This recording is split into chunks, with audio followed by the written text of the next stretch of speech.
নমস্কাৰ আজি কাচকল আৰু তিলৰ এটা ৰেচিপি আপোনালোকৰ মাজলৈ লৈ আহিছোঁ খাবলৈ বৰ বঢ়িয়া হয় লগতে পেটৰ বাবেও খুব ভাল হয়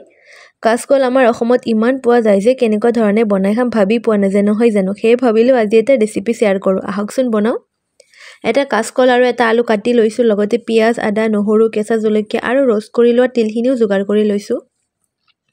তাৰ পিছত তিলৰ লগত আদা নহৰু জলকীয়া পিয়াজৰ পেষ্ট এটা বনাই লৈছোঁ এতিয়া প্ৰথমতে আমি কাচকল আৰু আলুখিনি বইল কৰি লম বইল নকৰাকৈ বনাব পাৰি বইল কৰিলে অলপ সোনকালে হৈ যায় এতিয়া আধা গিলাচ পানী আৰু সোৱাদ অনুসৰি নিমখ অকণ দিছোঁ আনফালে কেৰাহীত তেল গৰম হ'ব দিছোঁ তাত অকণ জিৰা গুটি ছটিয়াই লৈছোঁ আৰু আমি বইল কৰি লোৱা কাচকল আৰু আলুখিনি ইয়াত দি দিছোঁ গুটিখিনি ভালদৰে মিহলি কৰি অকণ হালধি ছটিয়াই লৈছোঁ আৰু মই তিলৰ যিখিনি পেষ্ট বনাই থৈছোঁ পেষ্টখিনিও ইয়াতে দি দিছোঁ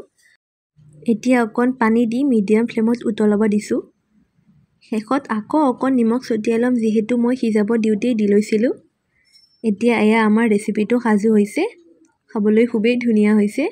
আপুনি ৰুটি বা ভাত দুইটাৰ লগতে খাব পাৰিব ৰেচিপিটো ভাল লাগিলে লাইক কমেণ্ট আৰু ছাবস্ক্ৰাইব নিশ্চয় কৰিব